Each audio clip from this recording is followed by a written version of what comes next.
ಮೊದಲಿಗೆ ನಮ್ಮ ಭದ್ರಾವತಿ ಹಿರಿಯವರು ಮೊದಲ ಬಾರಿಗೆ ಈ ನಮ್ಮ ಕನ್ನಡ ಚಿತ್ರರಂಗಕ್ಕೆ ಆಗಮಿಸಿ ಮೊದಲ ಚಿತ್ರವನ್ನು ನಿರ್ಮಾಣ ಮಾಡ್ತಿದ್ದಾರೆ. ಅವರಿಗೆ ಭಗವಂತ ಒಳ್ಳೇದು ಮಾಡಲಿ, ಮತ್ತಷ್ಟು ಸಿನಿಮಾಗಳನ್ನು ಮಾಡುವಂಥ ಶಕ್ತಿಯನ್ನು ಅವ್ರಿಗೆ ಭಗವಂತ ನೀಡಲಿ ಅಂತ ಕೇಳ್ಕೊತೀನಿ.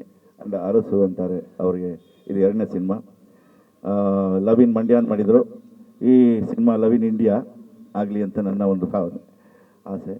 ಸೊ ಹಾಗೆ ನಮ್ಮ ಗಣಪನ ಜೊತೆ ಇದು 927ನೇ ಸಿನಿಮಾ ನಂದು.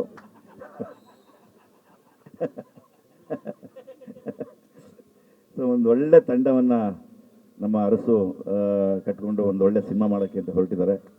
ಇವಾಗಲೂ ನಮ್ಮ ಶಕ್ತಿ ಮೀರಿ ಈ ಚಿತ್ರದಲ್ಲಿ ಅಭಿನಯಿಸಿ ಇದನ್ನೊಂದು ದೊಡ್ಡ ಮಟ್ಟದ ಹಿಟ್ ಮಾಡಬೇಕು ಅಂತ ಕೆಲಸ ಮಾಡ್ತೀವಿ. ಸೊ ಹಾಗಾಗಿ ಇದು ಮಾತಾಡೋಕ್ಕಾಗ್ತಾ ಇಲ್ಲ, ತುಂಬ ಡಿಸ್ಟರ್ಬ್ ಮಾಡ್ತಾ ಇದ್ದಾರೆ. ಈಗಿಂದಲ್ಲ, ಎಲ್ಲ ಆಗಿಂದನೂ ಹಂಗೇನೆ. ಸೊ ಹಾಗಾಗಿ ಜೊತೆಗೆ ನಮ್ಮ ಜ್ಞಾನಮೂರ್ತಿ ನನ್ನ ಪಯಣ ಚಿತ್ರದ ಮೊದಲನೇ ಕ್ಯಾಮರಾಮನ್ ಆಗಿದ್ದರು. ಇವತ್ತು ಮತ್ತೆ ಅವರ ಜೊತೆ ಕೆಲಸ ಮಾಡುವಂಥ ಸುವರ್ಣ ಅವಕಾಶ ಬಂದಿದೆ, ಸುವರ್ಣ ಅವಕಾಶ.